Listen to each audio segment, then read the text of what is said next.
other political and security leaders to advance our shared commitment to a secure and democratic Haiti. Back in March, we were with CARICOM leaders and other critical stakeholders, Haitians and other partners from beyond the region, in Kingston, Jamaica, to rally regional support for a Haitian-led political transition. Since that time, the Haitians have stood up a transitional presidential council. There's a government with an interim prime minister, a cabinet, and we see these institutions moving forward to do the work of delivering for the Haitian people. The United States appreciates Haiti's leaders putting aside their differences, working together to put the country on the path to free and fair elections. And we look forward to the TPC swiftly naming a provisional electoral council to organize those elections. That is the critical next step. We also welcome Haitian efforts to address corruption allegations and promote transparency and accountability. These are essential for this transition government to maintain the trust of the Haitian people. As the United States demonstrated with our recent sanctions on former President Martelly, we will use every tool that we have to hold accountable those who facilitate violence, drug trafficking, instability. As this political process has moved forward, in parallel, so too is the necessary efforts to provide a strong security foundation. And in particular, the multinational security support mission, authorized by the United Nations last year, has moved forward. Over the past several months, more than 380 Kenyan personnel have arrived in support of the Haitian National Police as part of this mission, with more to come. In recent weeks, the MSS with the Haitian National Police has increased joint operations, taking the fight to the gangs and delivering a powerful message. The Haitian people, not Haitian gangs, will write the country's future. As a result, the airports reopened, commercial flights have resumed, allowing goods to enter the country. In parts of Port-au-Prince, there's more economic activity, more markets reopened, more people venturing out. In my meetings today with leaders of the security mission, with the Haitian police, we discussed how to ensure that security personnel are well-trained, well-equipped, and accountable so that they can work together to effectively combat violence and instability and maintain Haiti's momentum. The United States, for our part, has already delivered over $300 million to support this multinational mission, sending armored vehicles, radios, night vision goggles, standing up an entire base of operations, and we'll be getting more assistance here more quickly. We've also provided $200 million to the Haitian police since 2021, helping to train and equip new recruits, as well as specialized anti-gang units. We deeply appreciate the indispensable leadership of Kenya, President Ruto, as well as the contributions of CARICOM and the international community. Canada has been one of Haiti's strongest and most enduring partners, devoting millions in training and equipment to bolster the Haitian National Police and the multinational security support mission. Jamaica, as deputy commander of this mission, has committed to sending its own personnel to Haiti. El Salvador is sending a medevac team. But at this critical moment, we do need more funding, we do need more personnel to sustain and carry out the objectives of this mission. The United States has been actively working to secure this additional support. In a couple of weeks, we'll be at the United Nations for the General Assembly. I intend to convene a ministerial meeting to encourage greater contributions to help meet Haiti's security needs, its economic needs, its humanitarian needs, as well as to renew the mission's mandate, which expires in early October. The United States is also committed to using this foundation of security to support and unlock the potential of the Haitian people. We're the largest contributor of humanitarian assistance to Haiti. That includes an additional $45 million in humanitarian aid that I'm announcing today, bringing the total U.S. aid to over $210 million this year. That means more food, more water, more sanitation, more health and support services for 1.5 million more Haitians. In the long term, the United States is working to return Haiti to the path of growth and opportunity, including through a whole-of-government strategy that the United States and Haitian stakeholders have developed to prevent conflict and promote stability here in Haiti. We're particularly focused in shoring up the apparel sector, which constitutes a quarter of Haiti's GDP, 90% of its exports, and employs tens of thousands of Haitians. The United States Hope Help Trade Preference Program is an essential part of this effort, incentivizing companies to locate factories here by allowing Haitian-produced clothing to be exported to the United States duty-free. This critical legislation expires next year, so we're working with our Congress to quickly reauthorize it. We'll also continue partnering with the Haitian government to make it easier for companies to do business here in Haiti.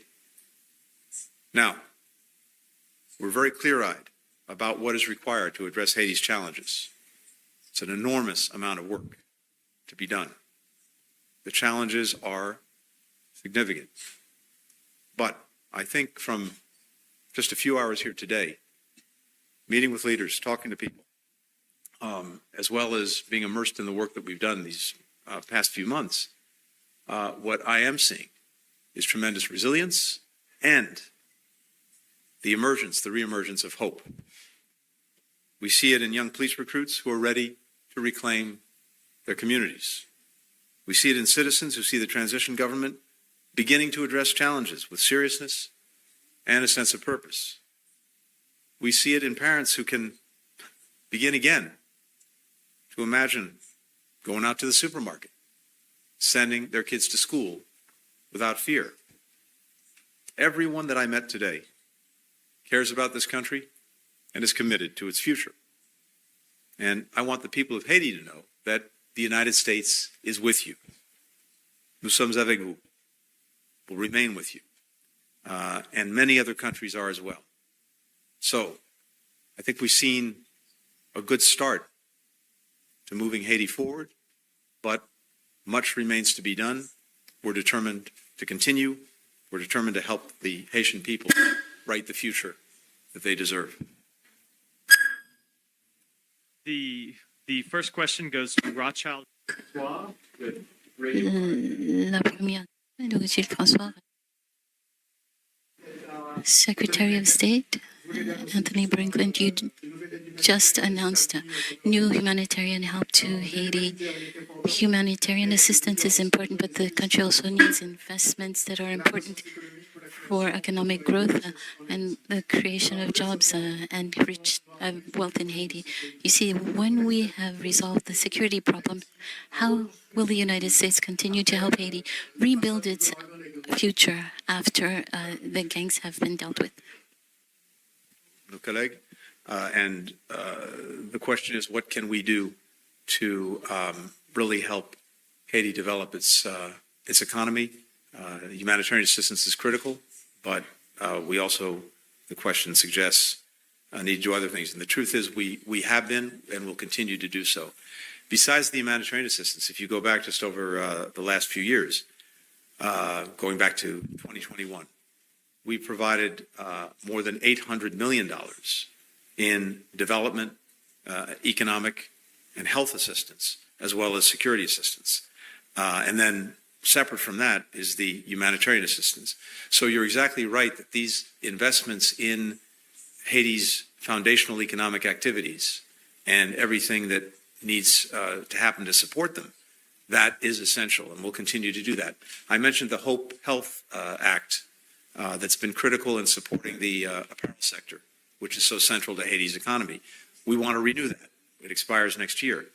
But that's been critical because it incentivizes companies to put factories here in Haiti to produce the apparel that then gets sold the United States and throughout the region. So these and other measures, as well as a program we have that is part of the Global Fragility Act, where we have a 10-year plan in effect for Haiti to help support its development, to prevent instability, but to promote as well economic activity. So all of these things have to come together. But I just say again, I think the first is to make sure that the security foundation is there, and that's what's happening now with the MSS and the Haitian National Police. A lot more work to be done, but it's starting to move. And then we also want to make sure that Haiti is back on a clear democratic track, and that means elections next year. For the next question, Michael Crowley with the New York Times. Thank you, Mr. Secretary. Michael. Thank you. Turning to the Middle East for a moment, if we may, there will be more questions about Haiti, I'm sure. Many of us were with you in Israel in June. At that time, there was a ceasefire proposal on the table, and you said to the press corps that the prospect of a ceasefire really is down to one person at this point. Mm-hmm. And you said it was Yahya Sinwar, the leader of Hamas. Of course, a lot of things have happened since that time, but I wonder whether it is still your assessment that really it comes down at this point to that one man, Yahya Sinwar. There's a lot of criticism right now about the role of Prime Minister Netanyahu and what his exact position is. So I wondered if you could just kind of come back to that basic question of where you place the primary responsibility. And then if I just may add one more question, this may be in the Department of stating the obvious, but can you just, would you acknowledge at this point that the prospect of a normalization agreement between Saudi Arabia and Israel that would include some sort of a security agreement between the United States and Saudi Arabia is not going to happen under President Biden's presidency? Thank you. Great. Thanks, Michael. So you're right that's exactly what I said in June, and you're also right that since then there have been intervening events, and I think that only underscores something truly essential, which is that as close as we have gotten, and as close as I believe we are to getting a ceasefire agreement, every day that goes by where it is not finalized and the parties don't say yes, period, is a day in which something else happens. And there is an intervening event, which simply pushes things off and runs the risk of derailing what is a pretty fragile apple cart. So the experience that we've had over the last couple of months, where there's been extraordinary work done to get a framework agreement that both parties signed on to, then to work to fill in some of the gaps because the framework agreement doesn't have every detail in it. That remain to be negotiated, things that need to be implemented.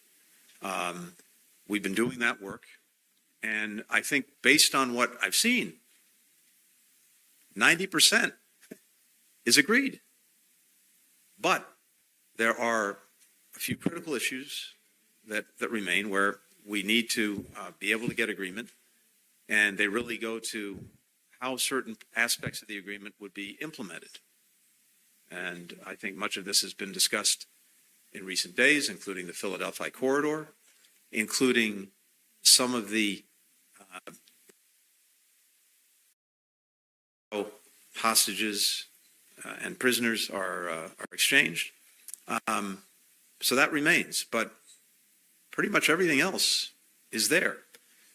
So at this point, it seems to me that it's really incumbent on both parties to get to yes on these remaining issues. And we're in very active discussions with, first of all, with our partners in this effort, Egypt and Qatar. And I expect in the coming days, we will share with Israel, and they'll share with Hamas, our thoughts, the three of us, on exactly how to resolve the remaining outstanding questions. And then it will be time really for the parties to decide, yes or no, and then we'll see. As to normalization, Saudi Arabia, no, I don't agree with the premise of the question, or at least the statement that it's no longer possible. Now, it's very clear to me from my conversations with Israelis, with Saudis, that both very much would like to pursue this. But there are a couple of requirements for that to happen. Number one is calm in Gaza. So this ceasefire is an essential prerequisite to being able to move forward with normalization. Second, as we've discussed, is a credible pathway for a Palestinian state. A lot of work would have to go into that. But given all the work that we've done, the United States has done with Saudi Arabia over the last year in terms of what would be required between us given the fact that both Israel and Saudi Arabia, in conversations with us, have expressed clearly that this is something I'd like to pursue, I think if we can get a ceasefire in Gaza, there remains an opportunity through the balance of this administration to move forward on normalization. Sheila Lewis Joseph with Radio Metropole. Madame Joseph, pardon. Hello, Secretary of State. With the will to transform the MSS in Haiti into a peacekeeping mission, will this not encounter opposition from Russia and China, who have the right to veto? And what will happen after October 2nd, 2024? I will answer. First, I think it's important to note that the entire UN Security Council got behind the multinational security support mission. And I think it's because it was clear that that mission is important to the people of Haiti and to the future of this country. It's important to countries throughout the region. And we even see countries well beyond the region making clear the importance that they attach to the mission because they know that restoring security here, taking the streets back from the gangs, is critical. So given that, it seems to me the world, including the countries you mentioned, have already demonstrated support. The mission itself needs to be renewed, and that's what we're working on right now. But we also want to make sure that we have something that is reliable, that's sustainable, and we'll look at every option to do that. So a peacekeeping operation would be one such option. I think there are others. We just want to make sure that we have a way to move forward, first renewing the mission, and then making sure we have a way to make it sustainable for the future, because this is going to take some time. The ultimate objective is this, though. It's not an indefinite endeavor. The entire purpose of the mission is first and foremost to regain control from the gangs, but then to enable Haitian institutions, particularly the Haitian National Police, to take this on for themselves. The point is not to have an indefinite international mission here. The point is to help our Haitian colleagues stand strongly on their own 2 feet and to be able to carry this on. But to get to that point, we need some time. So we'll look at the best way to make sure we can sustain this effort. And for the final question, Christina Ruffini with Decision Points. Christina. Very nice to see you. You just said that you need more funding to carry out the objectives of this mission. Why do you think you're not seeing financial commitments from other regional allies like Brazil or Mexico? What do they say to you when you try to engage them on this issue? I know you mentioned you're going to bring it up at the UN. Does the U.S. support an expanded multinational UN peacekeeping mission, or do you think the MSS, where you just were, is sufficient? And based on what you heard today and what we've been discussing, do you think Haiti will be on track to be able to hold elections next year? And if I may, your schedule's been pretty grueling the last year. You've got a young family. If Democrats win in November and you're asked, do you stay on or is it time for a break? Thank you, sir. Thanks, Christina. So, look, there are different kinds of support, each of which is essential. There's money, there's equipment, there's personnel. And we have a number of countries that have already stood up in one or more of those areas to support Haiti and to support the MSS. And I went through a number of them just a short while ago. But we also, I think, want to make sure that the mission has the resources that it needs to do the job as effectively as possible. And so we're looking at additional personnel contributions. Kenya will be coming forward with more, but other countries, some have already agreed to do that. There are others that we want to see if they're willing to participate. Making sure that the financial support is there, including to pay the salaries of the people who are engaged in these missions, that's critical. We have some money in the bank to do that, including through the UN fund that's been established. But as we're projecting out and as we're looking at growing the MSS mission itself, we also have to figure out what's going to be required to pay for that And I think we're going to need more funding to do that. That's exactly why I'm bringing together colleagues at the UN General Assembly on the margins of that, just to make sure that we are properly resourcing. Now, I think the other thing is success breeds success. So countries are looking at what's happening right now in Haiti. They're looking at what's happened over the last few months. They're looking at the start of this multinational security support mission and whether it's getting results. And I think what they're seeing is it is. Now, again, I'm very clear-eyed about this. This is hard stuff. But we've already seen, thanks to the work of the MSS and with supporting the HNP, the Haitian National Police, the airport taken back and reopened, the main hospital in Port-au-Prince taken back, some neighborhoods where there's now economic activity again. And what I heard today, talking to the leaders of the Haitian National Police and the MSS, is a clear plan for what they'll do next. And I think that's going to build on itself. That, in turn, will attract more support. And I hope that by the time, for example, we get to the UN in about 2.5 weeks, there'll be a record of initial success, as well as, again, this plan for going forward, and that will bring in more support. As to my own future, all I'm looking at right now is the balance of this administration in January.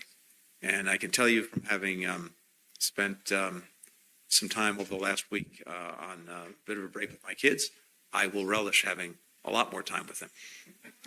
Thank you all. Thank you. Thanks, everyone.